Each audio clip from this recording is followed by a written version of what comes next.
Satyabama Institute of Science and Technology, Chennai and Sriperumbudur.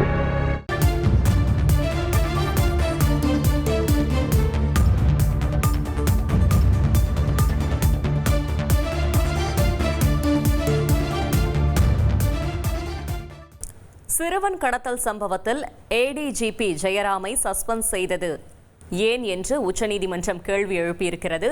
மேலும் விவரங்களை செய்தியாளர் வெங்கடேஷன் வழங்கிட கேட்கலாம். வெங்கடேஷன் வணக்கம், மேலும் தகவல்களை சொல்லுங்க.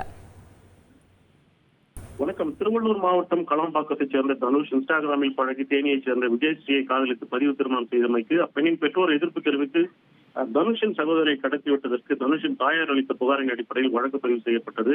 இந்த வழக்கில் முன்ஜாமீன் கோரி பூவை ஜெகன்மூர்த்தி எம்எல்ஏ தாக்கல் செய்த மனுவை விசாரித்த சென்னை உயர்நீதிமன்றம் இந்த விவகாரத்தில் உடனடியாக செயல்பட்டதாக ஏடிஜிபி எச்.எம். ஜெயராமை கைது செய்ய நேற்று முன்தினம் உத்தரவிட்டது. இந்த உத்தரவை எதிர்த்துதான் ஏடிஜிபி ஜெயராம் சார்பில் ஒரு மேல்முறையீடு மனு என்பது தாக்கல் செய்யப்பட்டது. இந்த மேல்முறையீடு மனு இன்று மீண்டும் விசாரணைக்கு வந்தது.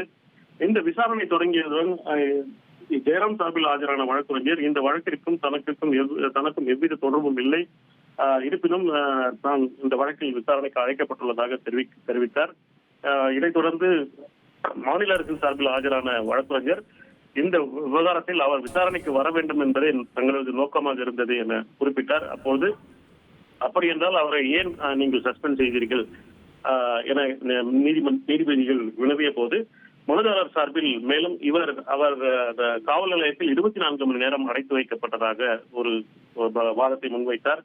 இந்த வாதங்களை பதிவு செய்து கொண்ட உச்சநீதிமன்றம் ஏடிஜிபி ஜெயராமை சஸ்பெண்ட் செய்த உத்தரவை திரும்பப் பெறுவது தொடர்பான விளக்கத்தை தமிழ்நாடு அரசிடம் பெற்று நாளைக்குள் தெரிவிக்க தமிழ்நாடு அரசு வழக்கறிஞருக்கு உத்தரவிட்டு விசாரணையை நாளைக்கு தள்ளி வைத்துள்ளது.